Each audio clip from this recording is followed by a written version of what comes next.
All right, folks, want to give a big War Eagle on a very cold Thursday afternoon. As a matter of fact, it's kind of crazy because the weather started out, I don't know, it's feeling like spring kind of sort of, but then around about 4, the temperature dropped. Happy Halloween to everybody here on Vernon Speak Sports Auburn. Go ahead and like this video, comment, and subscribe to the channel. And as always, it's great to be an Auburn Tiger. War Eagle. Just in case we forgot, it is actually game week. We're a little distracted by the Joey Gatewood departure, which ended the whole Bo Nix versus Joey Gatewood competition of sorts. Now we, or fans, so to speak, can't fall back on Joey Gatewood when Bo Nix is struggling. Hopefully he won't continue the levels of struggle. But anyway, it is actually game week outside of the Joey Gatewood distractions and all those other different things that have happened this week. Because, I mean, when you think about it, it kind of felt like a bye week because there really wasn't much as far as Auburn football, Auburn preparation. I mean, and I'm talking about coming up against a very, very crucial SEC game against Ole Miss. Now, Auburn is statistically still in the race, but a whole lot of stuff has to happen. So that's not something that Auburn needs to worry about at this point. I think at this point, Auburn's got to focus on, getting this victory, getting themselves in a position to where they can contend against Georgia and Alabama and possibly push a 10-win season here and finish out 10-2, and all but likely would be headed to a New Year's Six Bowl. I think that would be a good accomplishment for this particular team, and it would be, somewhat of a special season considering that most folks really didn't think Auburn would have a chance to do this at the beginning of the season. So as we talk about Ole Miss right now is 2-3 in the conference. They're actually 3-5 overall. A weird thing about Ole Miss is the fact that they move the ball pretty well, but they only average about 26 points per game. But they allow 27 points per game, which is a pretty strong amount. It's actually a lot, so to speak.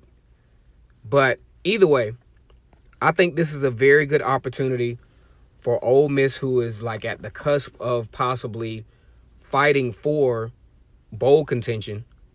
Really could use this game against Auburn. And I think in a roundabout kind of way, from the outside looking in, a lot of folks will think, okay, this is a very, very unique trap game. Auburn looking ahead to Georgia, perhaps, looking ahead to the possibilities against Alabama, could obviously be overlooking a team like Ole Miss that has obviously had their ups and downs this year. Now, one thing you got to look at is Ole Miss has the type of offense that could definitely frustrate the Auburn defense. They like to spread the ball around. If you look at it statistically, Scotty Phillips, the running back, has 538 yards. He's one of the better running backs in SEC statistically. And the quarterback, John Plumlee, is actually very, very talented. I got a chance to see this kid against Alabama. He has some wheels. He's very good in the zone read / run pass option. He averages 5.9 yards per carry. For the amount of carries that he has the best yardage per carry when you compare he and Scotty Phillips. Then you got other guys that have run the ball like Jerrion Ely and Matt Corral and Snoop Connor. All of those guys they average about 200 yards apiece. So Ole Miss definitely doesn't mind spreading the ball around. They got a pretty good receiving core led by Elijah Moore with 49 receptions for 621 yards and 4 touchdowns. I think this is a situation where the Auburn defense really, really has to be disciplined and really has to continue their trend of not allowing big plays.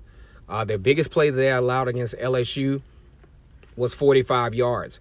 I would love to see what Kevin Steele's approach is going to be in this particular game as far as slowing this run-pass option down and completely shutting down Ole Miss. Really would like to see if Auburn is able to get out in front, continuing to get those reserves on defense prepared for the stretch of Georgia and Alabama. And on the offensive side of the field, I mean, it's real simple.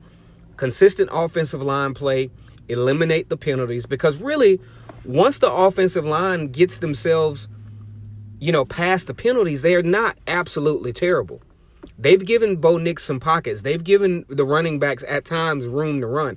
I want to see this offensive line just be more disciplined and more focused in this particular game.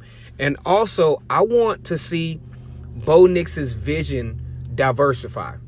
I wanted him to see that dig route that's wide open and connect on that particular route. Then that would let me know that Bo Nix is headed in the right direction. So as I see this game, especially having seen Ole Miss play before, they played California tough. They played Alabama all right, but then that game turned out to be a onslaught. Took Texas A&M to the limit. This is a very capable football team, but I think Auburn has a lot of experience. I think Auburn has still a lot to play for and will not get caught napping against Ole Miss.